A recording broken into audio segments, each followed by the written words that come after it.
بسم الله الرحمن الرحيم. الحمد لله رب العالمين، ثم الصلاة والسلام على أشرف الأنبياء المرسلين محمد بن عبد الله وعلى آله وأصحابه ومن تبعهم بإحسان إلى يوم الدين. أما بعد، فالسلام عليكم ورحمة الله تعالى وبركاته. المال الأمريكي لو أمبو فولي إسلامية فولي Silamaya foli tɛmɛni kɔfɛ an ko an bɛ Ala tanu masamini tandoli ka kan. An bɛ Ala tanu lahala bɛɛ lajɛlen. Ala tandoli kɔfɛ an b'a ɲini Allah subhanahu fɛ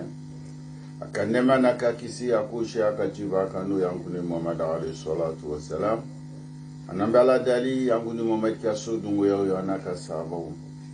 ani mɔgɔ mɔgɔ n'o t'u la jiba ka taa sira kan an bɛ Ala dali an n'o bɛɛ lajɛlen ye. Balimaw, an ka walanda n'a ye an bɛ tafsir la Surat Hud. Amena wi aya lurunana.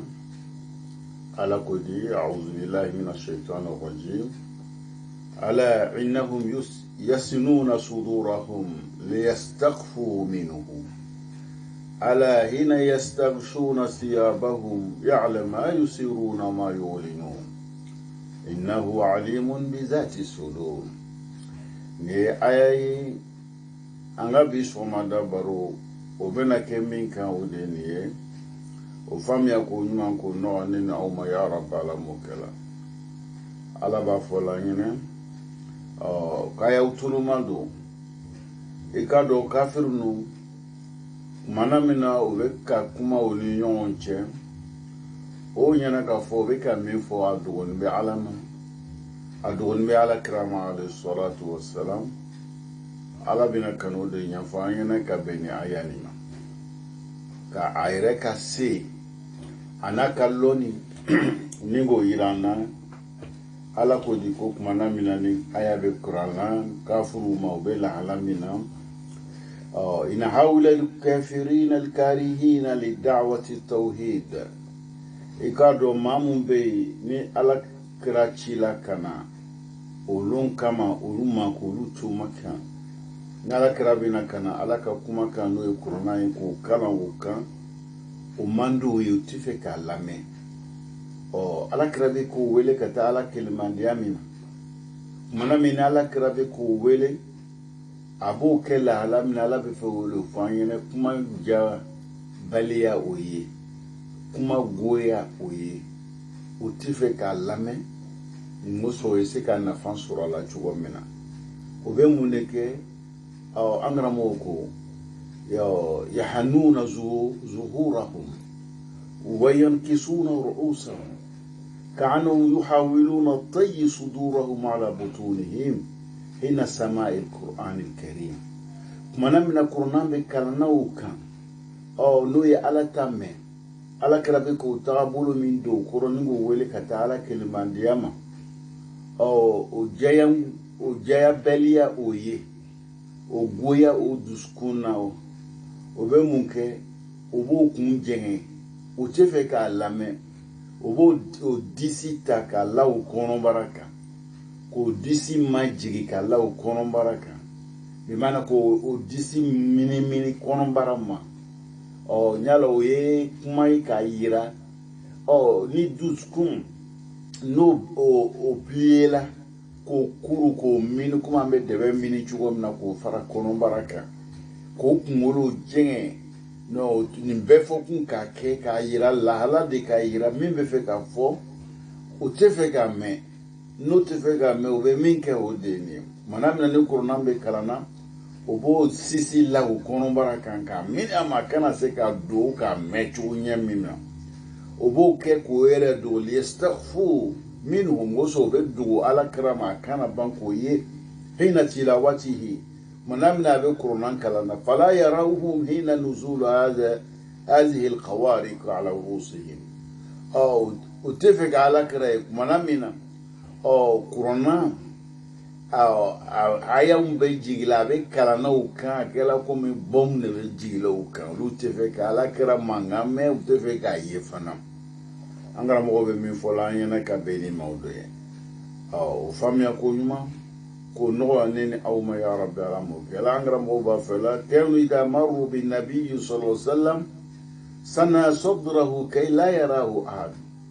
كان إذا أحد منهم نو دوكم تمنى على كراكا أبا دسكون تشه أو كا دسكون تشه تفك أيه وبيرا كي كودو أتفك على كرا عليه الصلاة والسلام أتفك أيه جلنغو كالامي هنا يستغشون ثيابهم ممنو بو يفنون كويرة ذاتو على كو وقتي وبكو منك وقتي يعلم ما يسيرون ما يولنون على بفندو بكا فمي غوندو على بفكا فمي بانجي أشدو انت علما وبكو جنين تفكا على كرا لامي أبو ولا كتالا كلمان دياميما وبفكو تفكو لامي باسكا مادوي ولوبكا بارا ميكا لا يغنى عنهم شيئا وتفوشي بو وتولو وسنيشما منا فإن ربهم كالوتي يعلم على بفنلو ما يسيرون او بفكا فمدو على بولو ليلا او كلا شوفوا على بعضو او والنهار اكلا تلفنا على بعضو على بفنلو هنا يستغشون ثيابهم ما من وبكو يفنون تكو يرهدتو ويغوطون بها جميع أبدانهم أو بو فري بلا جني داتغونو فاني سما ما يعلنون نهارا وبمن دمبانغي فنا تلف على بن بلا جني دو إنه كاد على عليم لون بالو بذات الصدر فم بدسكون عليم بذات الصدور صدري وين دسكون يفهم دون ما صدر لما كلنت على بعضهم صدور او جما فنا be jama talo mo kele me ga mendo ala bado o jama ta sheya fana ta balika foko femi dun ba ube kelengelen kono kale tudo izan abe mo kelenta femi dun me kelen kono ala bodo o sadri o ya'lam ma fi sudur fa be fenlo fana min bo bela yene duskun kono أو يعلم ما في صدر واحد منهم أبفن لفن بين دو نو كلين دو كونو نو بكو دو على كرامة على بودو ويعلم ما في صدورهم أبفن لفن فمن بو دسكون بلا جنين كونو على بولو فلان ينكا بينو إنه كادو على عليم لون كلا بالو بذات الصدور دسكون فمن بدسكونا أو دسكون كونوكو كالا بولو عليمو بأسرار الصدور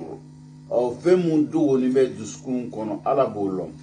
وقواطر القلوب مريم نانا دسكونا ني دام مانكا لما غنو فولي وعلى بن بلا جنيلو فحذروا أيوي كروسي أن يطالع عليكم ربكم أتيكي كان ينجي أو كابك مندو وأنتم مضمرون في صدوركم شك أو كمك سيغا أو بقول دو أو دسكونا سيغا على كلمان ديالا سيغا كورونا من جيلا على كراكا أو سيغا نولا أو سيغا نبي على كراكا شيديالا أو ميميكا فوغنا أو سيغا لولا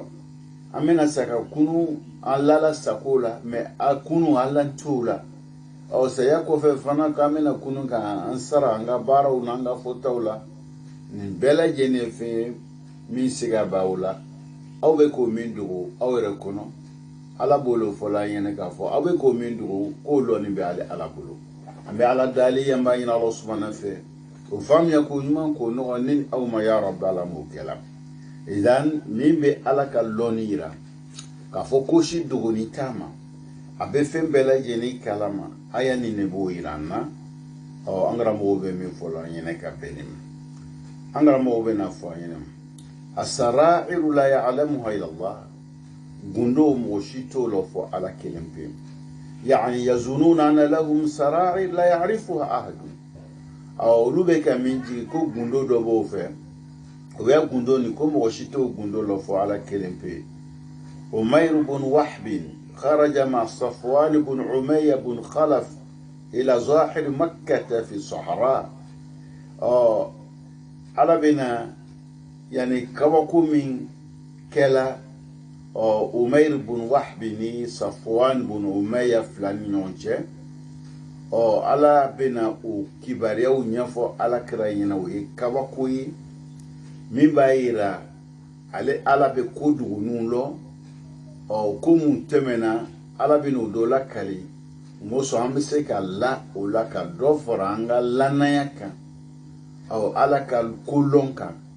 ko ka kɛ cogo o cogo a b'a bɛɛ lajɛlen kalama mɛ fɛn min bɛna o sabati d'an ma tun ko lon dɔ la Umayr bun Wahab ani Safwan bun Umayya o fila de bɔla ka taga mankan kɔfɛ o bɔla dugu kɔnɔ maa si tɛ n'o ye o mɔgɔ fila قال والله لولا أطفال صغار أخاف عليهم الفقر Umayr le ko Safwan ma n'a sɔrɔ denw mun bɛ ne bolo denmisɛnninw n'o denw se t'o ye dabari t'o ye denmisɛnw n'o ale fana bɛ siranna fangandaya ɲɛ ولولا ديون رقبتي لا أطيق سدادها لقتلت محمدا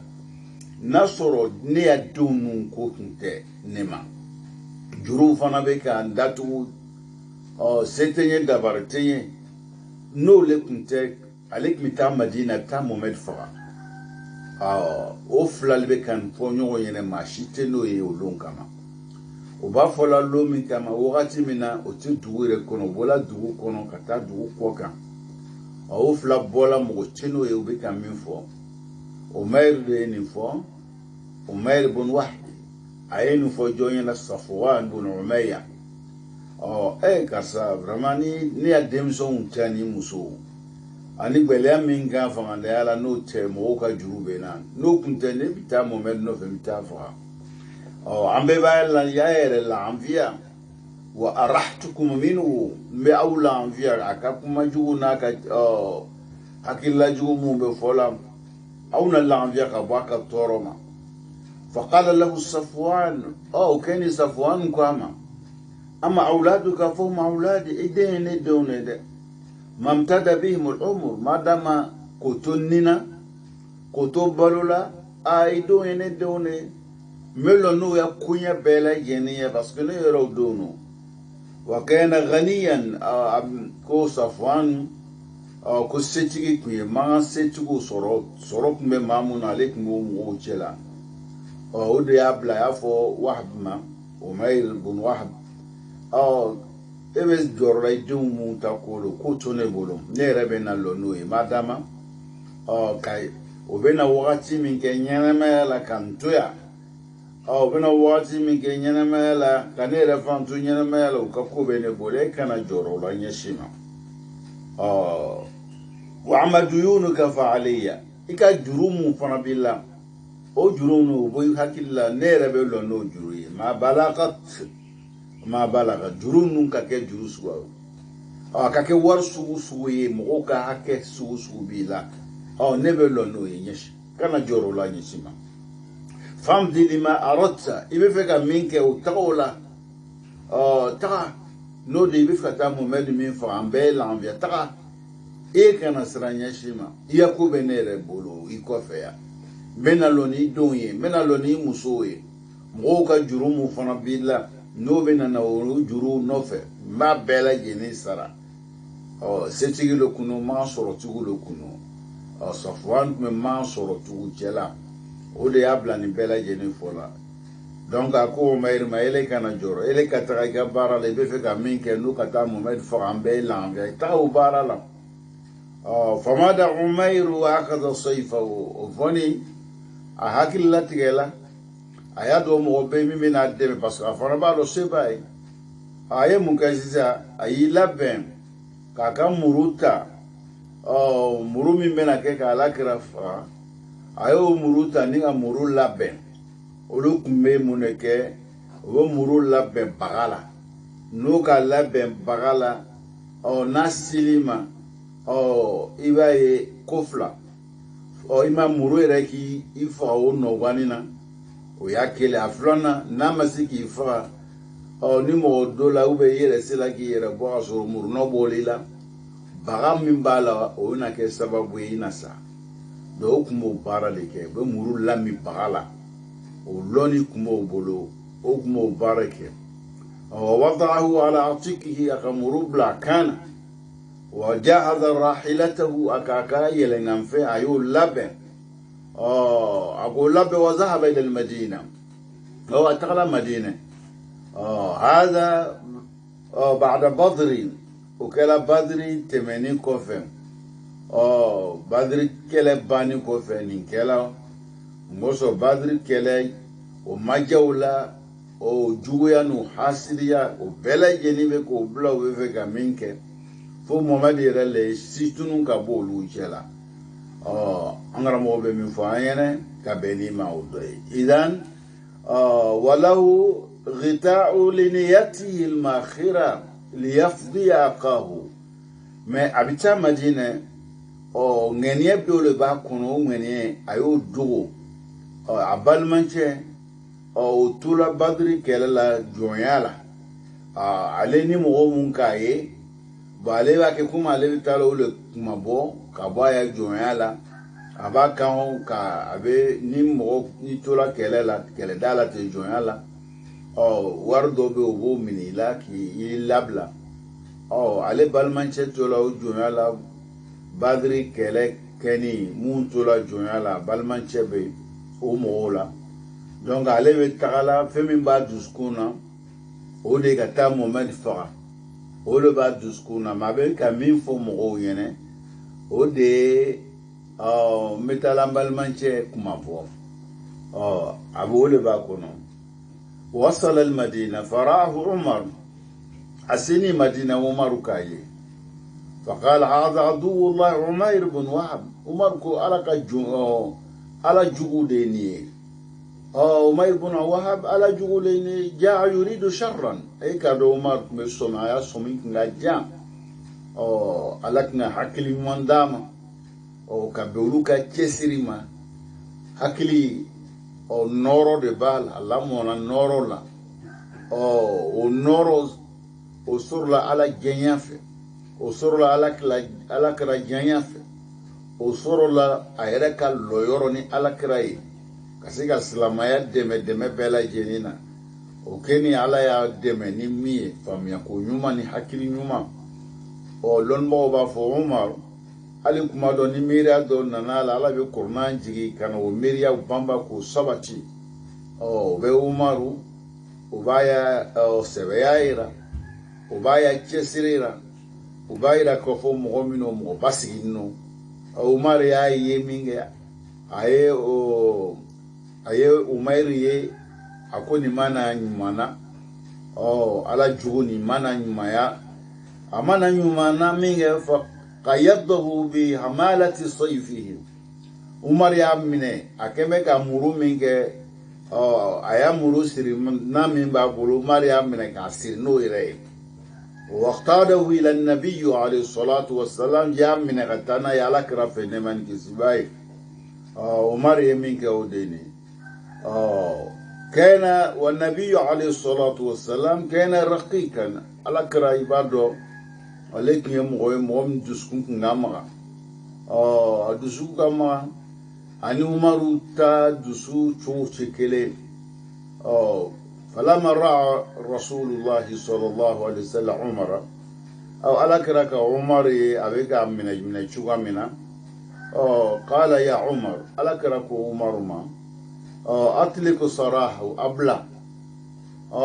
فقط قيد يبقى سرنا من يبقى سرين وفوني كبواما أفون جروفوني كبوالا قال يا عمر ابتعد عنه أكو عمر ما يرمى جا كبوالا يكتشو يعني نتونيونا فابتعد عمر كي يرجع كبو فلما قال يا عمير أتنو مني ألكرك وما عمير إما سريانا برنا اقترب مني برنا على يوفاين على كرا يوفاين فلما دنا منه كمنا نغبر لا على كرما قال لا تسلم علينا على كرا يالا اتنفوا قال يعني عمة صباحا يا محمد وي كلهم بلي على وركم فولي ميكو نيونجي ولوي عمة صباحا سوما دا فولي لو يوفي قال له كل السلام عليكم على كراكم فوكو السلام عليكم كايو دفو قال لست بعيد أحد بالجاهلية أقول عليه كولومبيا عليه نورمان جانيون أولو بفولي من كودي هذا سلامي قال لك فولي لني قال يا عمير أقول ألكرك أولي يا عمير ما الذي جاء بك إلى هنا مويلا مدينة كونيا إننا منا قال جئت لأفضي أخي إننا بل من تلكم أبو من تولا وبولا جويالا كبي أو كلا أو مامو مننا وبولو كلا كوكي كلا جوي بل من تبولا إننا ود نوفي منا كم أبو أيود فالا كراين قال على كراكو وهذا السيف الذي على عاتقي مرمين دبي كان نيلو قال قاتله الله من سيوفي وهل نفعتنا يوم بدر كمرو من بنيه قال بمغفرة أولى على بمغفرة أولى أبو باي لا يني جماعي مرو من بنيه ni mo ngwate ye u ba be ko jugu kenna muru na to na ke sababu ye ko nyire na ndefano ye o kuma la yinu no o kana la kara kum wa al nafatna yawm badr aw yala muru ni akau na fa badr kelelo o kani ala kara kuma amam alam takul li safwan ibn umayya ibn khalaf lawla duyun raqabatni la utiku sadadaha ولولا أطفال صغار أخشى عليهم العانة لذهبت وقتلت محمدا وأرحتكم منه كان جالسا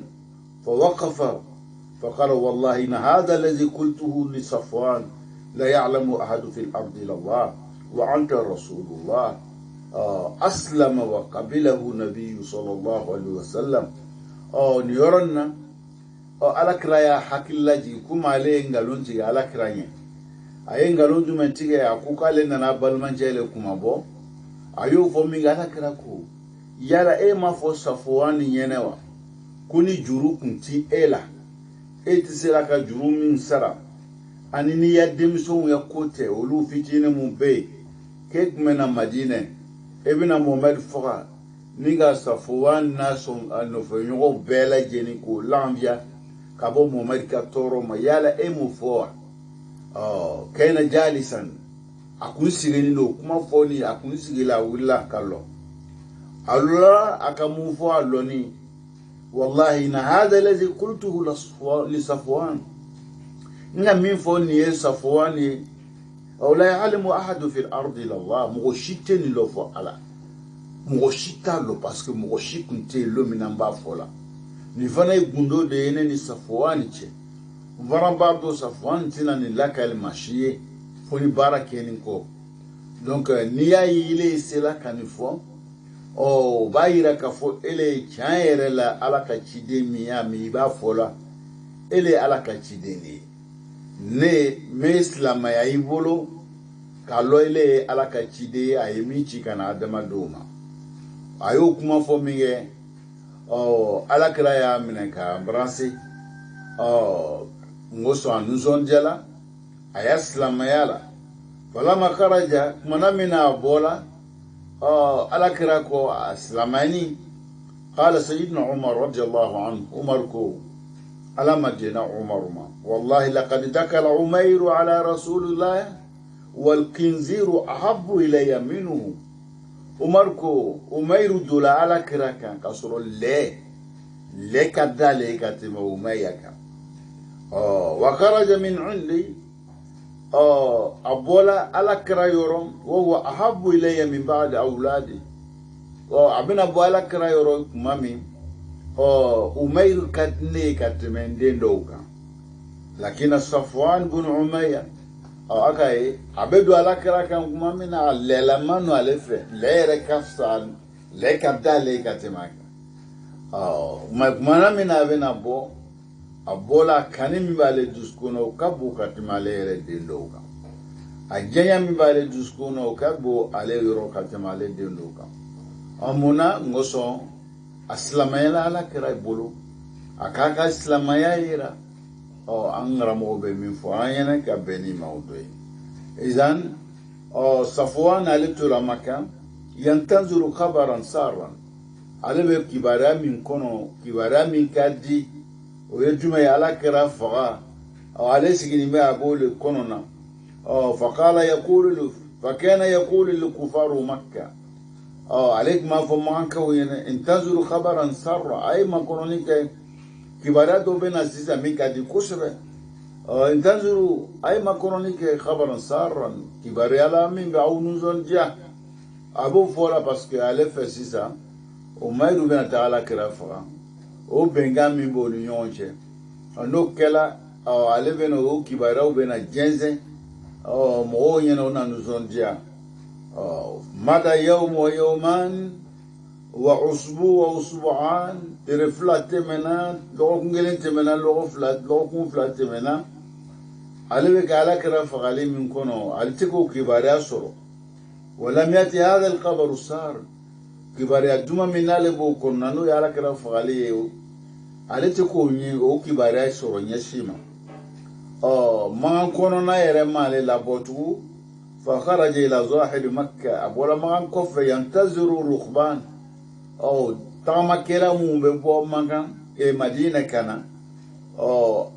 مو ببو يجبولو ما بينا أولو كومكو لامي مونا بنكامي باني أميري تشي على بسيكو كبارا سورو چوغا منا قالوا مغو بينا نكبو مدينة كي يشي مكاما ناي أولو دو كومي دو كاما ebe min ngali kala no umari aslama kul islam ala de farabuna subhanahu wa ta'ala qal alaka ayani pola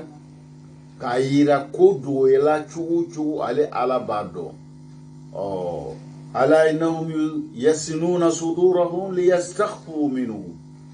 ala hina yastaghshuna siyabahum ya'lam ma yusiruna ma yulinun إنه عليم بذات الصدور أنغرا موبي آية نفو كايرانا الله سبحانه بكودولا چوغو عبادو نوفلا دي ني كباريا فو نيونچه كباريا نفولا وفلا نيونچه مي على يادو على بولا مكان ولون كما كان مدينة تليفون تي مين بنا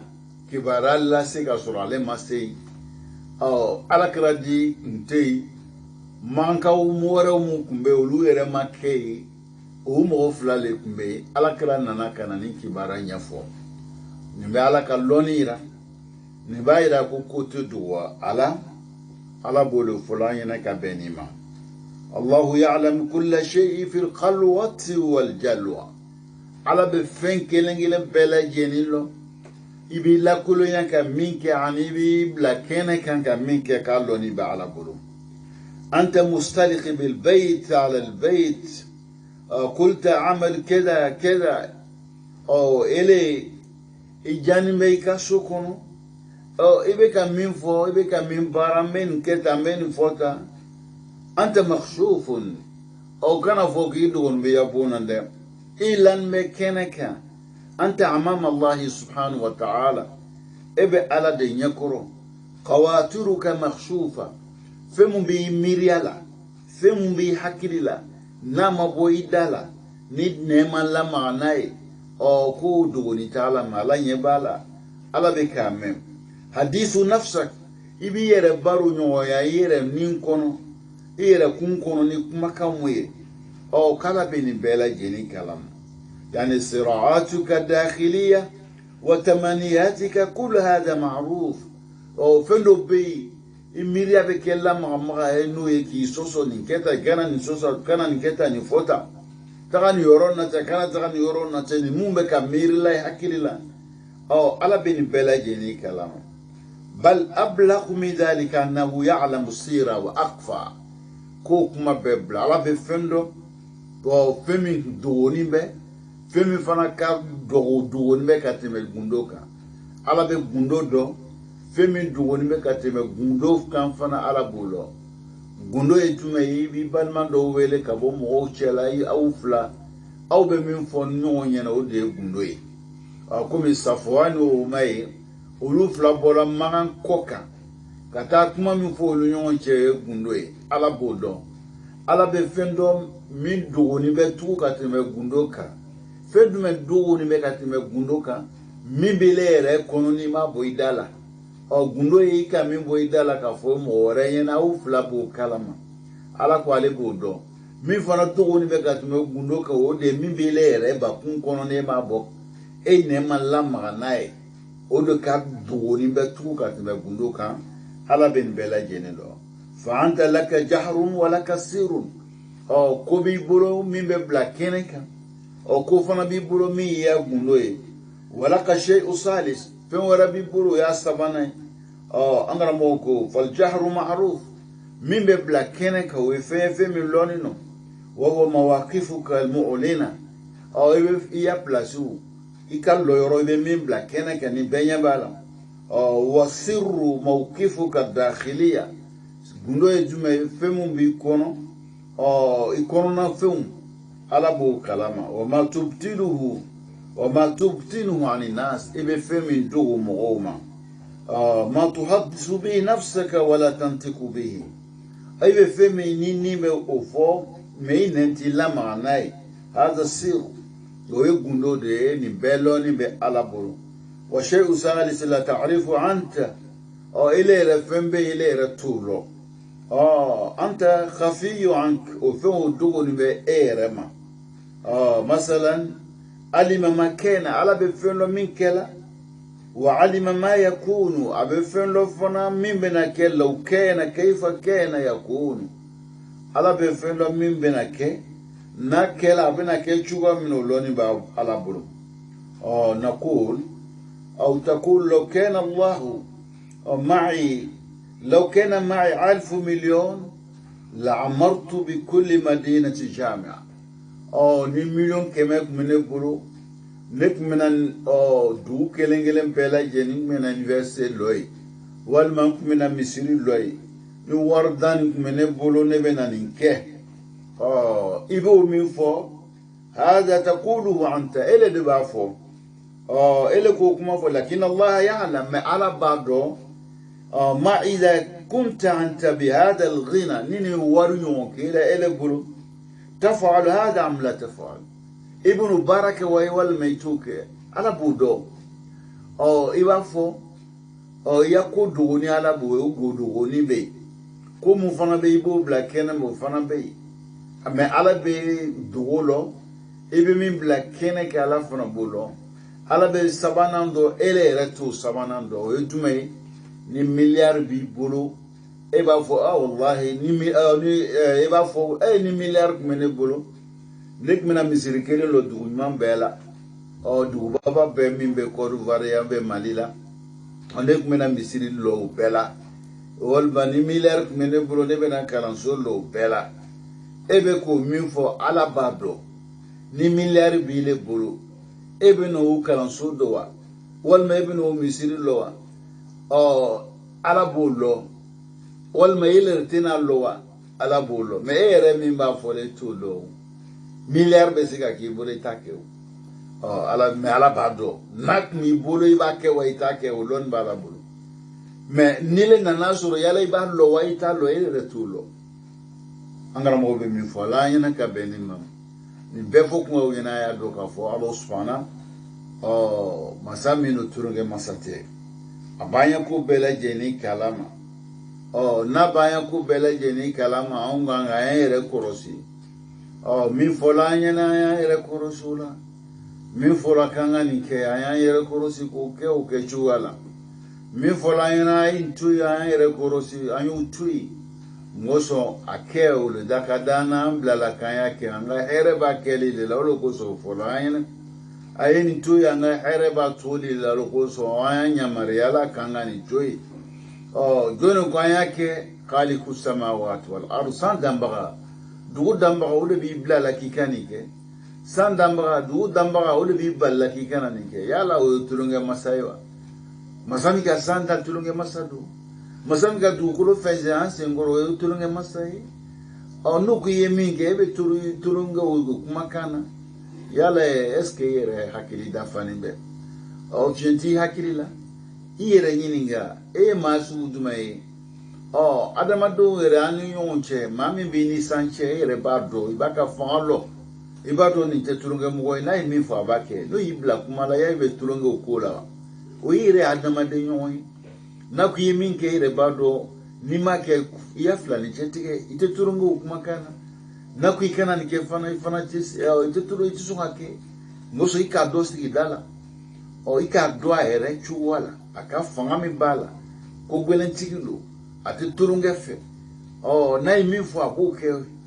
o lɔnni b'i bolo o kow caman kɛla e yɛrɛ ɲɛna n'o nana fɔ k'e ye nin kɛ e bɛ tulonkɛ o kumakan na mun tɛ tulonkɛ la parce que i k'a dɔn n'a ka fanga ye i k'a dɔn n'a ka sɛbɛya ye ala don ala min k'i le yɛrɛ dan ka san fana fɛnsɛn i sanfɛ ka dugukolo fɛnsɛn i sanfɛ o don k'i ma k'i ye nin kɛ e min sɛbɛ don o kɛli ma e min mako don o kɛli la fiɲɛ b'i la dɛ mɔgɔ k'a f'i ɲɛna ko fiɲɛ b'i la yɛrɛ i kan k'a lɔn ko fiɲɛ b'i la mɔgɔ ma f'i ɲɛna ko fiɲɛ b'i la yɛrɛ i kan k'a lɔn ko fiɲɛ b'i la n'i yɛrɛ k'a lɔn fiɲɛ b'i la e kan ka mun kɛ sisan o fiɲɛ bɛ wuli ka bɔ i la cogo min i b'o sira le ta ka ko segin ka tuubi ka nimisa ka gbɛrɛ mɔgɔ ɲumanw na k'i sɛbɛ kɛ mɔgɔ ɲumanw taga yɔrɔ ye ka gbɛrɛ olu la k'olu hakilimaya ka hakili ɲini u fɛ k'i yɛrɛ dɛmɛ n'o ye n'o kɛla bana min b'i la ka fara ye i cɛsiri kan ani ŋɛniya min k'i bila ko ɲɛɲini na o na kɛ sababu ye ala n'i dɛmɛ ala n'i dɛmɛ muso pour que e se k'ale ala dɔn ala n'i dɛmɛ muso e se ka gbɛrɛ ale ala la an karamɔgɔ bɛ min fɔ an ɲɛna ka bɛn ni maaw don an bɛ ala dali an b'a ɲini ala subahana fɛ o faamuya k'o ɲuman k'o nɔgɔya ne ni aw ma ya rabi ala m'o kɛra تقول لو جاءني أولاد الذكور لكنت أحسن المؤمنين لو كنت مولودا في أحد الصحابة لكنت من الصحابة الكبار نك مسابوك واتلا نك من كم قصبة نك من على كردمة على بعض نلكم كلا واتي بنا كشوف من على بودو على بين فلان يعني أمي على دالو فم يقول ما يقول نوع ما يا رب على مكلا على بافلان يا ورلا إن الله كان عليكم رقيبا كي كادو على كلا كروسي لبغاي أما أمريكا مين فو أمريكا مين كأمريكا بلا جني كروسي أشيتو دوغاما على كوينا ربك لبالمرصاد على بانكونو ناد ما بدي أن يفوه نيجي بكي أو كونو أي كمان أنا مين بني مانجي وداي ومعكم على بناوي أينما كنتم أو كيورو على بناوي نكالوني والله بما تعملون بصير أو بك من بارا على بك أيه أو أبيك من فوفنا على بك ما أبناي يوروب نكالوني على بمن فلان كبني موضع أبي على الدالي وفم يكون يوم يكون نوع أو ما يا رب العالمين إذا دخلت البيت وحدك هو معك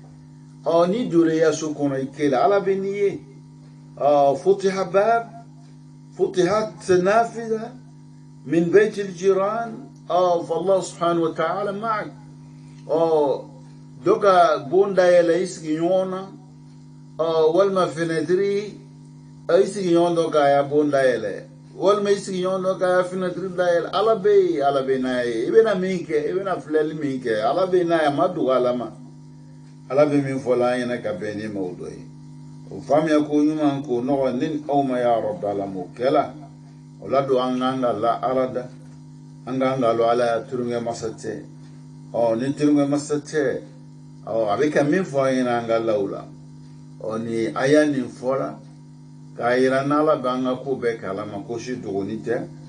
o kɔfɛ ala ko di tugun o ma min dabatin fil ard إلا على الله رزقها ويعلم مستقرها ومستودعها كل في كتاب مبين أقول فنو دبن دوكولو كامفين أكلا فين نيمبالا نالبي كولونغولو والما بي فوفو والما بي منوما والما بي تغما كاكي سنفلاكا تغما كاكي سنساباكا tagama ka kɛ sen naani kan tagama yɛrɛ ka kɛ ka pan n'a kama ye o fɛn fɛn bɛ yen n'o bɛ dugukolo kan ko nin bɛɛ lajɛlen a bɛɛ lajɛlen ka lɔnni ala b'a bɛɛ kalama a bɛɛ ka balo fana dɛnni bɛ ala la ala b'a dɔn a ka balo sabatini bɛ yɔrɔ min na a n'a ka balo bilani bɛ yɔrɔ min na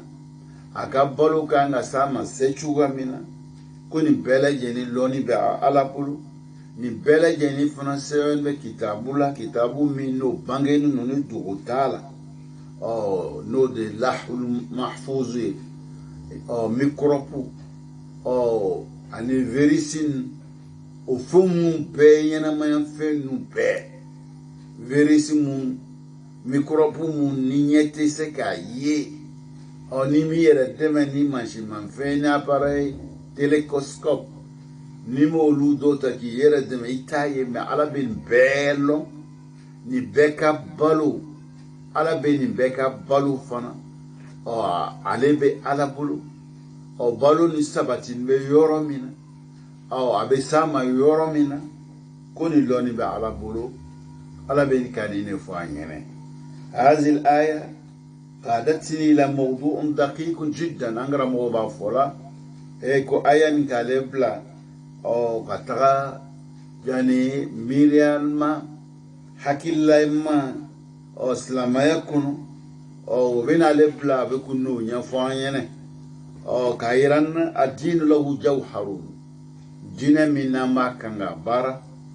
دين من لا يودي منتو محمد ما كناك منتوما دين من محمد شلا من كما كان لسي آدم دوما أولا ما هو جوهر الدين دين نيره سيباسيما أبالما الله ينيره مي في الدين أشياء متعلقة بالجوهر فين كمان بيقول الدين بإسلام آية عند ربكون الله ينيره مي فون بي جزئيات فين لو بي ولو دين بالا آية ربكون بي فين لو بي ولو يا بولو فروي فسيدنا ابن عمر رضي الله عنه سيدنا عمر الدنيا على مدينة أنا أفهمه نو عبد الله بن عمر حينما رأى بدويا يرى شيء سياحة ومنا من عليه يعني بروسكونا مغدو أبيكا ساقبين وقال له ابن عمر كما بعني هذه الشاة سغني ننفير ما وخذ ثمنها أفير ما يكاسو منه قال ساقبناكو ليست لي كن انتنتهي أتن انت تندبا فيري ما تشودي فقال ابن عمر عمر دينجا كما كل صاحبها ماتت أو أقل عظيم أفير ما يكاور من كير دمناي يكافو ساعتين أو أصلا والما سرقو كادون فقال ساقبناكو والله لو قلت لصاحبها ماتت أو أقال عظيم لصدقني ساقبناكو إيكا ميفو إيكا چنفو والله نيا فواتيني كو سرغو كا دوال مسالا أتكي بلانا موسو أبين چنتيا أمان لوني غالون تيغيلاي أمان لوني جنفاي نيه فين فاين أبافو أبلاولا فإني عنده صادق عمين أو نيه چنتيا أبولو يدانا يمو أبولو ولكن غانيني يوكما فو أين الله على بمي على بمي يالا على ما ميوا على بمي يالا على ما ينيمين كوا على بمي يالا ما غالون تيغايوا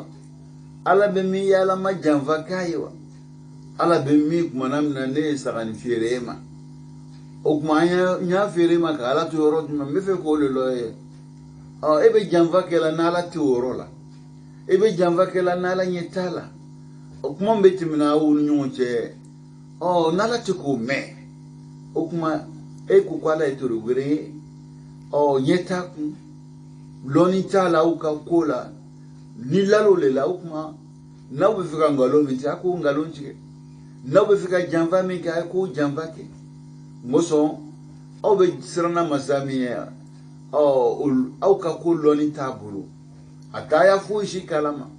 donc no loni ne nanela no famille biela le ba obla la be ko kela no bo le kela ko mo chama be ka ngalon tike ka javo ke ka namoro ke parce que ba ke la manamina olu be dugukolo min kan o dugukolo marata ala bolo o marata ala bolo ala yɛrɛ ɲɛ t'olu la o yɔrɔ la o dugukolo ye masa wɛrɛ t'ale masa wɛrɛ le ko olu dugukolo da olu be dugukolo min kan o ni ala ti kelen ala ɲɛ t'olu la ɲɛsin ma o le be maa caman sɔrɔ la mais burusi kɔnɔ n'a ya burusi kɔnɔna k'a to burusi kɔnɔ yen قد تكون معلوماته فقهية محدودة أبي برسكوني أكلوني من بالا ورولا على السيرك كونيوما يرى ولوني فاميا تالا كالتو برسكوني باسكو برسكونا إذا تكو كمان دوغوني بوما مكالتو برسكوني أيالوني سلامايا يرى نيومانا ala kira yɛrɛ nana ni taabolo ɲuman min o lɔni o danbo la ale bolo mɔgɔ sɔn ale t'o fɔ yɔrɔ la o baaraw bɛ kɛ n'a ɲɛ b'o la k'o baaraw ladege ale to yɔrɔ la ale ka lɔni ka don a bɛ burusi kɔnɔ fana maktaba t'a bolo kitabu t'a bolo n'a bɛ min kalan k'i yɛrɛ dɛmɛ ka se ka silamɛya lɔ an karamɔgɔ bɛ min fɔ la an ɲɛna ka bɛn nin bɛɛ lajɛlen kɛ خشي الله الاسرنا علي على الغيب قدو كاتو في الغيب بدغولا هذا البدوي وضع يده على جوهر الدين أنا يا برسكونا أكيبولو الأسلام يا يرى بكون أني مكوب منا أيبولو لو لله أيود لك هذا قد تلتقي بإنسان يحمل أعلى شهادات دوبا كنو يدي دوبة aka kalambake doktora ba bulu nyalo diplôme bayere de wa fi baytihi maktabatun amira akaso kono kitabu de be so kono yoro do fanme kitabula wa ataahu Allah zakaa wa lisanan taliqa alaka dadmandama daka dia kakeu abekuma wa ma dhalik wa ma kulli hadha al-itla wa hadha al-ilm الظاهري وهذه الشهادات قد لا يدع هذا الإنسان يده على جوهر الدين عليه تصرم عليه بلو يرمى الله سلama ya يربى كوما كوبة فيمنا أم بلو مسك الله الدين له جوهر دين يمي نلا يشيكنا أما كمومتي نو نفعون يعني كو يربى كومبالا لما عرف أصحاب النبي صلى الله عليه وسلم ala kira ka sendonyo manamina olu ye dinɛ yɛrɛ bakun ye min ye olu y'o lɔn fatahul afaq u ka diɲɛ bɛɛ dayɛlɛ n'o ye wa nafasahu llahu wahdahu ala k'a ka layiri a y'o baara n'o ye a ye layiri mun ta o ye k'a bɛ n'o dɛmɛ ala y'o kɛ dɛ wa'ada allahu lazina amanu minkum alaka la yirita moye ka bo awla mu liman yana ale alama ka bo awla wa amilu salihat ka klaka bara nyumanke alaka la yirid man toye la yastakhlifannahum fil ard abenu luke du kolo norodo bagay olu bena blale ala nona ka ale ta nyefo moye ka ale ta bara mo le istikhlaf kama istakhlafa alladhina min qablihim mɔgɔ mun di mɛnɛ na ala ma ka tila ka baara ɲuman kɛ ala bɛ n'olu kɛ nɔrɔdobaga ye mɔgɔ ye komi mun kɔnɔ y'u ɲɛ a y'olu kɛ ka dugukolo nɔrɔ ta olu nana ka baara kɛ fɔlɔ mɔgɔw kun ka min kɛ ni fɔlɔ mɔgɔw tagara olu bilala o nɔ na a y'olu kɛ ambassadɛriw ye olu kofɔɲɔgɔnya olu kɔfɛ o ye se k'o ya baaraw kɛ o nana o kɔfɛ ka fɔlɔmɔgɔw kun bɛ cɛsiri min na ala ye fɔlɔmɔgɔw dɛmɛ k'o ya laɲini kɛ donc a fana bɛ layiri d'aw ma ka aw bila olu nɔ na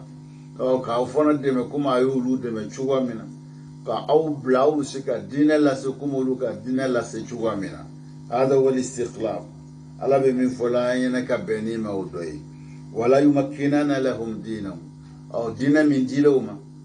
ala bɛ n'o sabati ni dinɛ nin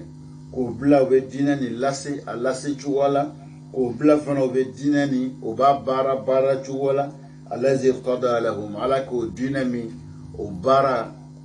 الجنة أو منو بارا من كلي الجنة أو منو بارا من تلسلي ولا يبدلنهم بعد خوفهم امنا سريان بولا كونغوكو بالا سيغنون جو كسريان بالا mu yɛrɛ ti fi ka silamɛya yɛrɛ ye olu ka tɔɔrɔ n'u ka bɛnbɛn o tɔɔrɔ n'o siranya b'o la ala bɛ n'o cɛ ka bɔ yen k'o fali hakilisigi la k'o fali mafali la k'o fali sabatili la ya'budunani o bɛ ale ala bato la yushrikuna bi shay'a o tɛ filan foyi o tɛ filan ka fɔ ala ma o bɛ ala kelen pele bato o bɛ majigi ala kelen pele o bɛ sɔn ala kelen pele ala be min fola yana ka beni mawdu wa man kafara ba'da zalik ne mu'mini le kafir la nin ko fe fa ulaika humul fasiqun kudu de cheni kelawe ala be min fola yana ka beni mawdu ambe ala dali fam yakuyuma ko no nin aw ma ya rabbi ala mukalla wa an masruq kala kafa bil mar'i ilman an yakhsha allah aw ko adama de o wasala loni na yesra alayhim وكفى بالمرء جهلا أن يؤجب بعلمه كم وصل كولومبليلا مؤمنا كوكويلا نكالوني جوهر الدين عبادة الله وحده دين يرى جربا كون يرى فندمي نما فوا يرى أموتري ودي كعلى كلم في باتو الأديان كلها التي جاء بها الأنبياء دين من النبي مونا ناي كلها جوهرها أبلا جني أيربا كون يفهمي ألاسل يفهمي أسيباسما يفهمي أتنيا يفهمي كو لا إله إلا الله فاعبدوني تيجي فو على من كان كباتو فو على أي على على باتو ودي لا يني تيدم بي على يفهم فنشيو نانودلا كم فلا يني وخير ما قلت أنا والنبيون من قبلي لا إله إلا الله ألكركو فم كفسني فم بي ne ale de y'o fɔ nabi mun kɔnna ale ɲɛ n'olu y'o fɔ n'ole cila olu cikan dɔ la ale da n'ole fana cikan dɔ la nabi mun bɛɛ da o de la ilaha illallah hada wal jawharuddin dinɛ yɛrɛbakun laɲini min b'a lasili la laɲini min b'a la ala fɛ o de ye nin ye an bɛ ala dali o faamuya k'o ɲuman k'o nɔgɔ ne ni aw ma ya rabbi ala m'o kɛla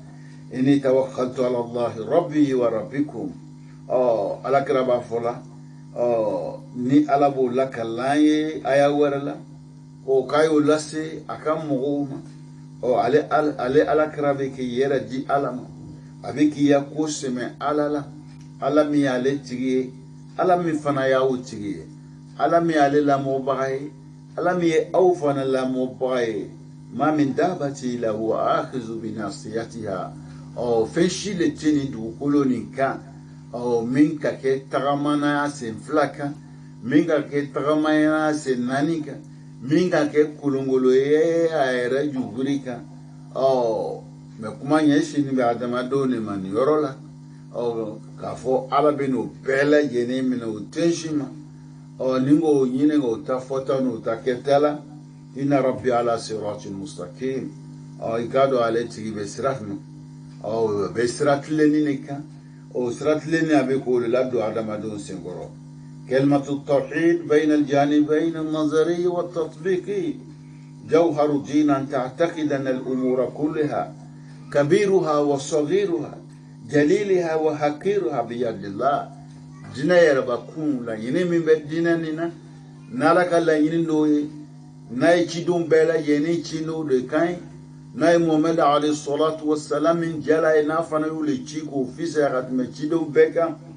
ye min fɔ o ɲɛna o de ye ko an bɛɛ kan ka min dɔn k'ala bɛ fɛn bɛɛ lajɛlen kalama ko bonyana wa a dɔgɔyala wa k'ala b'a bɛɛ kalama hazihi fikra yashulu idrakiha nin kumakan nin a fɔ ka nɔgɔ a lamɛn fana ka nɔgɔ أما حقيقة تعيشها النفس هذا يحتاج إلى جهود كبير لا إله إلا الله فوق النغو me ka kɛ jogo ye yɛrɛ la ye balo n'a ye i yɛlɛma cogo bɛɛ i lɔ cogo o le b'i ya lɔnni na i tagamatɔ o le b'i ya lɔnni na i ka kɛ yɔrɔ yɔrɔ i ka baara o le kɔrɔsini b'i bolo i ka kɛ yɔrɔ min na ko ma nɔgɔ dɛ fo n'ala ka nɔgɔya maa min ma an bɛ ala dali an b'a ɲini ala subahana fɛ o baaraw k'o nɔgɔya ni aw ma ya rabbi ala m'o kɛla فهذا يحتاج إلى جهد كبير لا إله إلا الله أما كوب في مبالا أن تدرك بعقلك وفكرك أن الأمور بيد الله قضية سهلة قالوا يحكي لله قل لا إله إلا الله أو كنه ولكن أن تعيش هذه الحقيقة قبلنا فلا ترى مع الله أحدا وترجو الله إن كان في وربتك فرعالك iya ko bɛɛ jigiya ta ka la ala kan i kana hakili la fɛn wɛrɛ ka fɔ ala ko ye fɛn ye fɛn ma nɔgɔ dɛ ala ka nɔgɔya an bɛɛ lajɛlen ma wa ma ta'alamatil abid afdalu min at-tawhid fɛn tɛ yen na adamadenw b'o lɔn ka tɛmɛ ala kelenbandiya kan wa ilayhi yurja al-amr kullu ko bɛɛ lajɛlen bɛna kɔsegin ka taa ala min nin lɔnni an kan ka bɔ min kalama o dɔ ye كيف يطالبك أن تعبده وحده وبعد من أمرك به بيد فلان وفلان تقول على بافينا كي على كلام باتو رسوليا كودو بمو وربولو كيف تدعي أو كما تظن أو كما تتوهم بيد أمرك وبيده آياتك أو موتك وبيده رزقك وبيده سعادك وبيده النفع والضر إذا كان فلان وفلان والزيد وعبيد بيدهم شيء من أمري إلى فكيا كوب على بلو إبالو على بلو إكاسا يبا على بلو كان ينما يبا على بلو يكون جاب على بلو نgamora be kereve kemeki ya ko warade otila mola yala eka min fo chanbala ika fo talawa ala be min fo la yan nangra mo bola kalaye udoy wa ma min dabatin fil ard ila ala allah rizquha wa ya'lam mustaqarraha wa mustawda'aha kullun fi kitabin mubin ni ayay nala sunam darsunata amena nin kuma bo la sauma kuma yabla mi me songa to en senima ka lo ala abaya ko be kalama ala anna na ya madu wama ala ale lon me na ya ko be la jeni ala ate dese ya ko shila ala fen me ni nyana ma ya nun kono adama do yere tede fum be jila fum be gbendege kan fum were be new be ni nyeta yela ala ko kwale le lon be ni be o be balo o bale le bolo o be hakili sigidam na kun kela ku nyene kele ne abalo babolo e be jorola me fum be bajila o bela jeni ka balo babolo fum fana be du kolo sanfe ne ebe min yela o balo bale bulu ifrate min yela o le kasha loni nu ka balo o be ale ala de bulu on be hakili sigi dan relema on bato ifare be foni hakili be sigi bado ko manga joro ngoso yakobe masami bulu joro manga soro ko eto masabulu ambe ala dali o famya ko nyuma ko no anina awma ya rabbi alamu kala kabe wati kama nala sonama amena bita sonzori ni yorona nala wati wara do anshi kono aya bla yoro min amina taika wati wara do anshi kono ya rabbi alamu kala hada wassalamu alaikum wa rahmatullahi ta'ala wa barakatuh.